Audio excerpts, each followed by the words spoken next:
एकीकडे आपण 2023 या वर्षातील 63वा महाराष्ट्र दिन साजरा करणार आहोत। महिला सक्षमीकरणाच्या गोष्टी हा महाराष्ट्र करत असतो। असं असताना आज आपण खास मुलाखत या कार्यक्रमात शिवसेना प्रवक्त्या शिल्पा बोडखे यांच्याशी हितगुज करणार आहोत। आज आपल्या सोबत आहेत महिला संपर्क प्रमुख आणि उद्धव बाळासाहेब ठाकरे गटाच्या शिवसेना प्रवक्त्या प्राध्यापक शिल्पा बोडखे मॅम। सर्वप्रथम आपलं आमच्या स्टुडिओमध्ये खूप खूप स्वागत मॅम। आणि महाराष्ट्र दिन आणि कामगार दिनाच्या आपणास अनेक अनेक शुभेच्छा। मॅडम, माझा पहिला प्रश्न असा असणार आहे की जसं की तुम्ही आधी काँग्रेसमध्ये होत्या, त्यानंतर शिवसेनेत तुम्ही प्रवेश केलाय आणि आता तुम्ही सध्या प्रवक्त्या म्हणून काम पाहतायत, काय राजकीय अनुभव राहिला आहे आपला? सर्वप्रथम आपल्या सर्वांना खूप खूप नमस्कार आणि जय महाराष्ट्र। महाराष्ट्र दिनाच्या आणि कामगार दिनाच्या आपल्या सर्वांना खूप खूप हार्दिक शुभेच्छा। या महाराष्ट्र दिनानिमित्त आज आपल्या चॅनलला भेट देत आणि महाराष्ट्राविषयी बोलायला मला फार आवडेल। आपला प्रश्न आहे की राजकीय आपला अनुभव काय आहे, तर आपल्याला सगळ्यांना माहिती आहे की मी काँग्रेसमध्ये होते आणि काँग्रेसमध्ये पण मोठ्या महाराष्ट्राच्या पोस्टवर होते, जनरल सेक्रेटरी होते, सोशल मीडियाचे अध्यक्ष होते। तिथे काम करत असताना असं लक्षात आलं, कारण आपल्याला घरच्या पण जबाबदाऱ्या असतात आणि ते सगळं सांभाळून आपण राजकारण समाजकारण करत असतो। दिल्लीपर्यंत सतत आपलं जाणं होत नाही, दिल्लीच्या नेत्यांना भेटणं होत नाही आणि हा सगळा विषय होता। त्यानंतर जेव्हा महाविकास आघाडी स्थापन झाली आणि त्यानंतर खऱ्या अर्थाने मला उद्धवजी बाळासाहेब ठाकरे आणि आदित्यजी ठाकरे यांचं जे कर्तृत्व, यांच्या कार्याची पद्धत आणि उद्धवसाहेबचं व्यक्तिमत्व कसं आहे, त्यांचं नेतृत्व कसं आहे, शांत संयमी स्वभाव आणि महाराष्ट्रासाठी ज्या पद्धतीने ते कार्य करत होते त्याच्यावर खरंच मी म्हणजे एकदम फॅन झाले की नाही, मला उद्धवसाहेब काय आणि शिवसेना काय, मला वाटलं की नाही आपण महाराष्ट्राच्या आणि उद्धवसाहेबांच्या शिवसेनेमध्ये काम करायला हवं। आणि म्हणून महाराष्ट्रात आणि आपल्या विदर्भामध्ये काम आपण सहज करू शकतो, आपल्या फॅमिलीला वेळ देऊ शकतो, समाजकारण, राजकारण आणि एक चांगलं कार्य इथे करता येईल। आणि म्हणून मी आदित्य साहेब आणि उद्धव साहेबांच्या कार्याची प्रेरणा घेऊन त्यांच्यासाठी म्हणून मी शिवसेनेमध्ये प्रवेश घेतला आणि त्या पद्धतीने मी केवळ राजकारण हे राजकारणाकडे न बघता समाजकारणातून मला लोकांच्या मनामध्ये जागा निर्माण करायची आहे। केवळ माझी जागा नव्हे तर माझ्या पक्षाची, उद्धव साहेब, आदित्य साहेब आणि आम्ही लोकांप्रती काय शिवसेनेच्या माध्यमातून कार्य करतो ते दाखवण्याचं राजकारण मी सध्या करते आहे आणि माझ्या अर्थाने समाजकारणातूनच आपण राजकारणाकडे वळायला पाहिजे असं मला वाटतं। महाराष्ट्राची स्थापना होऊन 63 वर्ष झालेत। राज्याची मातृभाषा मराठीला अभिजात भाषेचा दर्जा अजूनही मिळालेला नाही, ही एक शोकांतिका म्हणावी लागेल। तर काय प्रयत्न जे आहेत कमी पडले असं तुम्हाला वाटतं?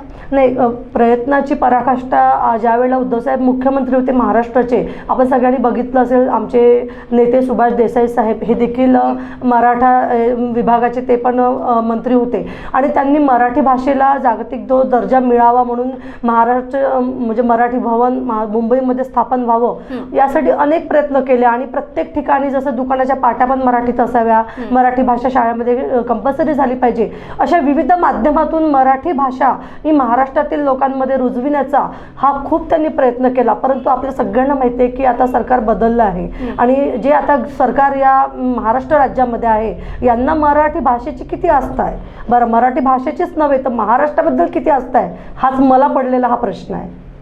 राज्यात जे राजकीय स्थित्यंतर आता सध्या दिसून येत आहेत त्यावर हा महाराष्ट्र दिन तुम्ही कसा पाहता?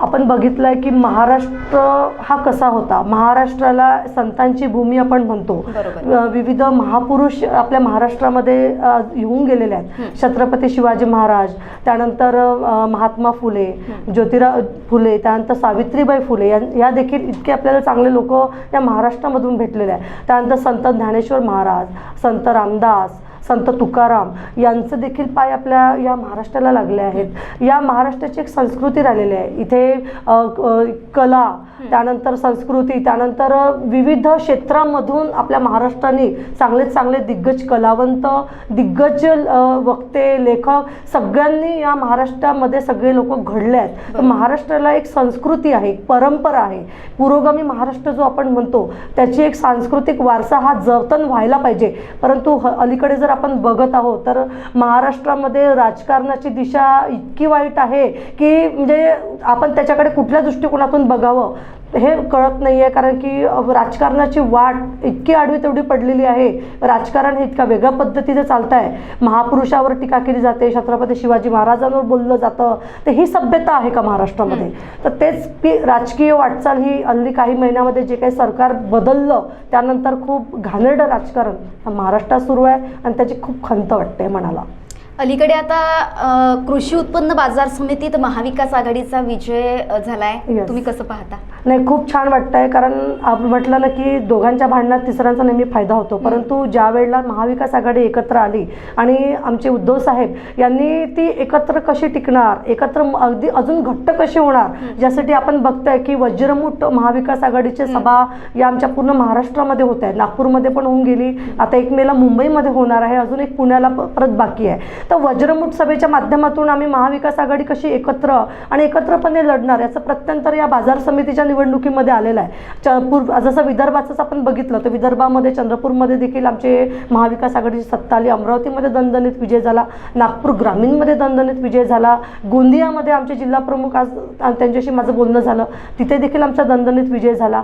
अख्ख्या महाराष्ट्रामध्ये जिथे जिथे महाविकास आघाडीचे पॅनल आहे तिथे तिथे भरघोस मताने बाजार समितीमध्ये महाविकास आघाडीचा विजय झालेला आहे. आणि आपण बघितलं की शिंदे फडणवीस सरकारचे जे काही तिकडे गेले खोके बिके घेऊन, त्यांचं तुम्ही बघा ना, एकही व्यक्ती त्यांचा निवडून आलेला नाही आहे, तोंडावर पडले आहेत सगळे. तर ह्या एकीचा विजय आहे.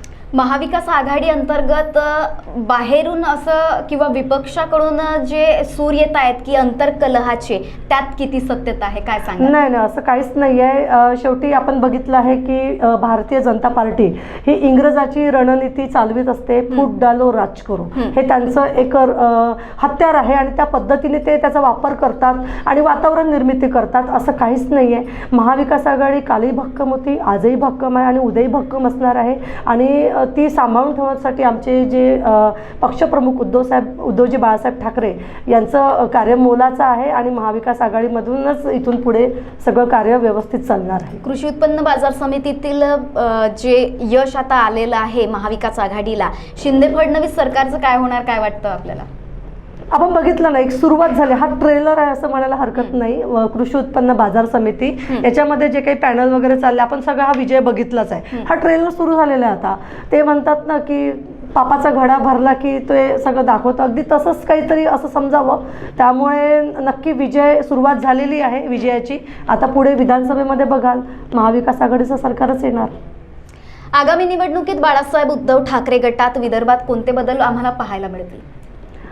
निवडणुकीमध्ये बदल म्हणून असं ते वरिष्ठ पातळीवर त्याचे निर्णय होतील, परंतु विदर्भामध्ये सर्वात महत्त्वाचं आहे ते म्हणजे संघटन. आणि संघटनवर ज्यांना ज्यांना ज्या ज्या जबाबदाऱ्या दिल्या त्यानुसार कार्य चालूच आहे. जिथे जिथे त्यांना वाटेल की नवीन नवीन लोक घेतले पाहिजे, कुठे बदल केले पाहिजे, तर ते त्या ज्या व्यक्तीला त्या जबाबदाऱ्या आहेत त्यानुसार ते सगळे बदल होतील. आणि जेव्हा आमच्या पक्ष नेतृत्वाला वाटेल की कुठला उमेदवार इथे योग्य असेल त्या पद्धतीने महाविकास आघाडी म्हणून वरिष्ठ निर्णय घेतील. 2024ची निवडणूक आणि नागपूर हे एक मोठं क्षेत्र इथे म्हणता येईल. नागपूर स्तरावर आपली 2023ची ही जी निवडणुकीची तयारी कशा पद्धतीने सुरू आहे, काय प्रयत्न केले जात आहेत? आता तर आपण बघितलं की 1.5 वर्ष होऊन राहिले महानगरपालिकेची निवडणूक होत नाहीये. मग का होत नाहीये, का अडचण येत आहे? म्हणजे मग त्याच्यामध्ये कोणाकोणाचं हस्तक्षेप होऊन राहिलेला आहे, हा एक मोठा प्रश्न आहे. प्रशासकीय म्हणजे कारभार चालवत आहे नागपूर महानगरपालिकेमध्ये. त्यानंतर आता परत आपण बघितलं आहे की अजून सुप्रीम कोर्टाचा रिझल्ट बाकी आहे. त्यानंतर परत या राजकारणामध्ये परत काय उलथाप होते आपल्याला माहिती नाही. सुरुवात म्हणजे मी तुम्हाला आधीपासून सांगते, म्हणजे जेव्हा कधी मी मीडियासमोर बोलते तर उद्धव साहेबांची जी शिवसेना आणि जी मूळ शिवसेना आहे, जी एकच शिवसेना आहे, जी रिअल शिवसेना आहे, जी बाळासाहेबांनी घडवली, जी उद्धव साहेबांनी पुढे नेली, त्या शिवसेनेचं एकच तत्व आहे की समाजातल्या लोकांच्या मनामध्ये एक चांगली जागा निर्माण करणे, त्या लोकांचे प्रश्न सोडविणे आणि त्याच्या माध्यमातूनच आम्हाला निवडणुकीमध्ये विजय मिळवायचा आहे. अगदी याच प्रश्नाकडे मी येणार होती की हे 2 गुट झाल्यानंतर खरी शिवसेना कोणती, तुम्हाला तुमच्या मते काय वाटतं? ते म्हणतात आमची शिवसेना खरी, तुम्ही म्हणतात आमची शिवसेना खरी, नेमकी खरी कोणती? शिवसेना एकच आहे, उद्धवजी बाळासाहेब ठाकरे यांची. आणि हे मला विचारण्यापेक्षा मी तर पक्षाची आहे. तुम्ही जर तळागाळातल्या सामान्य लोकांना विचारलं, त्या दिवशीच्या भाषणामध्ये उद्धव साहेबांनी सांगितलं की तुम्ही दुसऱ्या देशातल्या लोकांना विचाराल तर ते सांगेल की शिवसेना ही फक्त उद्धवजी बाळासाहेब ठाकरे यांची, जी बाळासाहेबांनी घडवली, जी उद्धव साहेबांनी वाढवली आणि त्याचा पूर्ण वारसा पुढे नेत आहे, ती शिवसेना म्हणजे एकच उद्धवजी बाळासाहेब ठाकरे यांची. नागपुरात महिला अत्याचार आणि एकूणच म्हणता येईल क्राईम ग्राफ जो वाढलाय यावर आपलं काय मत आहे? एक महिला म्हणून काय सांगाल? मी जेव्हापासून नागपूरमध्ये आपल्याला सगळ्यांना माहिती आहे की आता सद्यस्थितीमध्ये नागपूरचे पालकमंत्री, महाराष्ट्र राज्याचे गृहमंत्री, महाराष्ट्र राज्याचे उपमुख्यमंत्री हे आपल्या नागपूरचे आहेत. आणि नागपूरमध्ये सातत्याने महिला अत्याचारामध्ये वाढ होताना आपल्याला दिसत आहे. याच्यामध्ये कधीच काही कमतरता नाही. ज्या वेळेला महाविकास आघाडीचं सरकार होतं तर महिला अत्याचारावर कुठेतरी एक आळा बसला पाहिजे म्हणून आपण दिशा कायदा आणण्याचा प्रयत्न केला. त्याच्यावर त्यांनी भरपूर काही दिशाच्या धर्तीवर आपण बघितलं की महाविकास आघाडी सरकार जेव्हा महाराष्ट्रामध्ये अस्तित्वात आली तर महिला अत्याचारावर कुठेतरी आळा बसला पाहिजे म्हणून शक्ती कायदा अस्तित्वात आणला गेला. परंतु तो अंमलात का आणला जात नाही आहे? त्या कायद्यावर अंमलबजावणी व्हायला पाहिजे. पण आज असं काही होताना दिसत नाही आहे. सातत्याने महिलांवर, बालिकांवर अत्याचार होत आहे. आता काय ते चोरीचे प्रकरण वाढले, चेन स्नॅचिंगचे प्रकार वाढले, असे अनेक प्रकार नागपूरमध्ये सातत्याने सुरू असतात. मी तर म्हणेल की नागपूर ही म्हणजे क्रिमिनल सिटीज झाली आहे की काय, असं सामान्य लोकांना पडलेला प्रश्न आहे. तर त्यामुळे याच्यावर आळा कधी बसणार असे प्रश्न मी नेहमी गृहमंत्र्यांना, पालकमंत्र्यांना, उपमुख्यमंत्र्यांना सतत विचारत राहते. कारण नागपूर तुमचं आहे साहेब, तुम्हाला यामध्ये काहीतरी करून एक चांगलं, कारण आपण जेव्हा कधी समाजकारण किंवा राजकारण करतो सुरुवात आपल्याला आपल्या कुटुंबापासूनच करायला लागते. आणि नागपूर तर आपलं घर आहे, आपलं राहतं घर आहे, आपण नागपूरमध्ये राहतो, तर सुरुवात तर आपल्या नागपूरपासूनच व्हायला हवी ना. तर तो प्रश्न माझ्यासहित संपूर्ण जनतेचा आहे की नागपूरमध्ये होणारे हे क्राईम कधी थांबणार. नागपूरचा आपण विषय घेतला आणि अलीकडे आता जे ज्वलंत एक विषय आहे, अजनीमध्ये झाड कटाई सुरू आहे. तर काय वाटतं तुम्हाला, हा विकासाच्या नावावर विकास होतोय की विनाश होतोय? विनाशच होतो आहे. आणि अजनी वन आता विषय निघालाय म्हणून बोलताय की अजनी वन संदर्भात ज्या वेळेला महाविकास आघाडी सरकार होते, आमचे आदित्य साहेब हे पर्यावरण व पर्यटन मंत्री होते, त्यावेळेला अशा अनेक झाडं कापल्या गेली. आणि त्यावेळेला पर्यावरणवादी संघटना, कारण की शेवटी लोकांनाच आपलं स्थान निर्माण, एखादी चुकीची गोष्ट घडत आहे तर लोकांना, संघटनेला समोर यावंच लागतं, नाहीतर हे राजकारणी लोक हे आपल्या स्वतःच्या स्वार्थासाठी काहीही करतात. आणि त्यावेळेला विविध संघटना रस्त्यावर उतरल्या होत्या. त्यांनी सगळ्यांनी स्वतः उभे राहून ते लॉंग मार्च करायचे, उभे राहून बॅनर घेऊन उभे राहायचे आणि झाडं कापू देत नव्हते किंवा त्यांचे काही छोटे छोटे आंदोलन सुरू होते. परंतु ज्या वेळेला मी उद्धव साहेबांच्या शिवसेनेमध्ये प्रवेश घेतला त्यावेळेला त्यांनी मला एक निवेदन दिलं आणि त्या निवेदनावर मी अनेक वेळा काम केलं. त्यावर मी पाठपुरावा देखील केला होता आणि आदित्य साहेबांच्या लक्षामध्ये ही गोष्ट आणून दिली. पर्यावरणवादी बिचारे आंदोलन करत होते, सगळं करत होते, परंतु त्यांचं ही गोष्ट वरपर्यंत जात नव्हती. तर त्या माझ्या माध्यमातून त्यांचे निवेदनं आणि हे सगळ्या गोष्टींचा पाठपुरावा करून मी आदित्य साहेबांना निवेदन दिले की साहेब इथे असा प्रकार घडतोय आणि अजनी वन हे 100 वर्षापूर्वीचं आहे आणि आपल्या एखाद्या शहरामध्ये असं एखादं जंगल असणं म्हणजे हे नशिबाची गोष्ट आहे आणि पुढच्या पिढीसाठी तो एक वारसा आहे, त्याचं आपण जतन करायला पाहिजे. आदित्य साहेबांनी हे खूप गांभीर्यानं हे सगळं घेतलं. आदित्य साहेब जेव्हा नागपूरला आले तेव्हा ते अजनी वनला त्यांनी भेट दिली आणि त्यांनी तेव्हाच सांगितलं की नाही, हे झाडं इथून कापल्या जाणार नाही आणि अजनी वन हे असंच राहील. जो काही आपल्याला विकास करायचा आहे तो विकास पर्यायी जागेतच झाला पाहिजे, या मताशी आदित्य साहेब सहमत झाले. आणि त्याआधीच त्यांनी अर्बन ट्री ॲक्ट काढला होता आदित्य साहेब जेव्हा पर्यावरण मंत्री होते आणि त्यानुसार त्यांनी झाडाचं वय आणि ह्या सगळ्या गोष्टीचं एक नियम लावून दिले आणि अर्बन ट्री ॲक्टनुसार अशी झाडं कापता येणार नाही असा कायदा बनवला आणि त्यामुळे अनेक झाडं वाचली. परंतु आज प्रश्न खऱ्या अर्थाने हा उपस्थित होतोय की हे सगळं केल्यानंतर जे शिंदे फडणवीस सरकार राज्यात आलेलं आहे तर खरंच झाडं सुरक्षित आहे? आता आपल्याकडून काय प्रयत्न केले जात आहेत नागपूरमध्ये जिथे जिथे, कारण की मी तर बघते पण आमच्यासोबत ज्या काही संघटना जुळलेल्या आहेत, आमचे जे काही कार्यकर्ते जुळलेले आहेत, प्रत्येकाच्या माध्यमातून जर कुठे काही झाड कापलं गेलं असेल अनधिकृतपणे किंवा अजून काही कुठे असं काही घडलं असेल तर लगेच माझ्यापर्यंत ते येतं आणि आम्ही त्याच्यावर FIR टाकणे, पुढचा मार्ग कोर्टाचा असेल तर तो कोर्टाचा मार्ग तिथे जाणे, तिथे दाद मागणे, तर ह्या गोष्टी आमच्या सुरू राहतात. परंतु तेच विषय तोच आहे की पर्यावरणाचा विनाश करून भारतीय जनता पार्टी किंवा शिंदे गटाला कुठला विकास करायचा? आणखी एक तसाच ज्वलंत प्रश्न हा नागपुराशी निगडीत असलेला गणेश टेकडीला पर्यटन क्षेत्र म्हणून दर्जा मिळाला आहे असा एक अफवासारखं पसरलं होतं आणि RTI अंतर्गत जेव्हा माहिती काढली गेली तेव्हा तो दर्जा मिळालेलाच नाही असं समोर आलंय.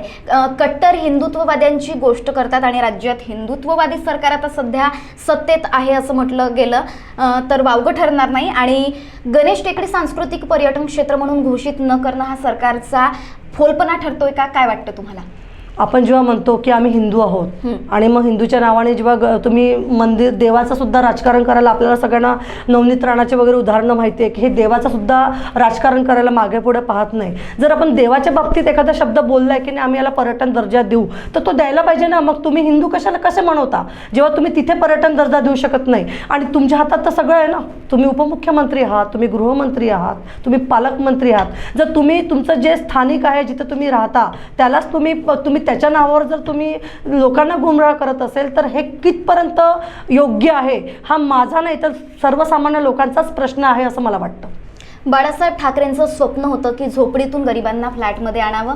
काय वाटतं बाळासाहेब ठाकरेंचं नाव घेणारा आत्ताच्या शिंदे सरकारच्या राज्यात लोक रस्त्यावर आहेत तर त्यांना छत नाहीत. तुम्हाला या मुद्द्यावर काय म्हणायचं आहे? आपल्या सगळ्यांना माहिती आहे आज महाराष्ट्र दिनानिमित्त बोलते आहे म्हणून बाळासाहेबांचं नाव नाही घेतलं तर महाराष्ट्र दिन हा होऊ शकत नाही. कारण आपल्या सगळ्यांना माहिती आहे की बाळासाहेब ठाकरेंचं ह्या महाराष्ट्र घडवण्यामध्ये मराठी माणसांच्या भूमिपुत्राच्या न्याय हक्कासाठी लढणारे आमचे हिंदू हृदय सम्राट वंदनीय बाळासाहेब ठाकरे होते आणि त्यांच्यामुळे मराठी जो माणूस आहे, मराठी महिला ही सुरक्षित राहिली आणि महाराष्ट्र त्यांच्यामुळे वाचला. बाळासाहेबांनी अनेक स्वप्न बघितले की महिला सुरक्षित असावी, प्रत्येकाला घर मिळावं, असे अनेक स्वप्न त्यांनी बघितले आणि ते जोपर्यंत होते तोपर्यंत त्यांच्या माध्यमातून शिवसेना ही म्हणजे अनेक चांगले कार्य या महाराष्ट्रामध्ये घडले, महाराष्ट्राच्या हिताचे घडले. परंतु अलीकडे हे वेगळं राजकारण झालेलं आहे. बरं, बाळासाहेबांसोबतच केंद्रातले पण काही लोक म्हणतात की नाही सगळ्यांना घरं मिळाले पाहिजे. आमचा एकच नारा आहे की देशातल्या सगळ्या गरिबांना घरं मिळाले पाहिजे. पण माझा प्रश्न महाराष्ट्राशी रिलेटेड गृहमंत्र्यांना आहे, पालकमंत्र्यांना आहे, उपमुख्यमंत्र्यांना मी त्यांना विचारू इच्छिते कारण ते नागपूरचे आहेत. आमच्या या सातगाव ग्रामपंचायतमध्ये मागच्या काही दिवसापासून त्या बिचारे स्वतःला घर मिळावं म्हणून ते लोक लढत आहे. अतिक्रमण आहे म्हणून त्यांचे घरं पाडल्या गेली, त्यांना कुठली पर्यायी जागेची व्यवस्था करून दिली नाही. ते आता अवकाळी पाऊस येतो आहे, डोक्यावर सूर्य आग होतो आहे, ऊन तापत आहे आणि अशा याच्यामध्ये संपूर्ण कुटुंबाला घेऊन ते लोक मागच्या 4-5 दिवसापासून संविधान चौकात येऊन बसलेले आहे. हे सगळं बघतो आहे परंतु काही कळत नाही आहे की हे सरकार एवढं निर्दयी कसं. यांना काहीच वाटत नाही आहे. तिकडे बारसूमध्ये सुद्धा तेच झालेलं आहे. पण बघतोय रिफायनरीचा जो काही प्रोजेक्ट आम्हाला इथंच करायचा आहे. अरे तुम्ही वेदांत फॉक्सकॉन, बर्ड ड्रग सारखे प्रोजेक्ट तुम्ही गुजरातला नेता, मग रिफायनरी बारसूमध्ये का आणता?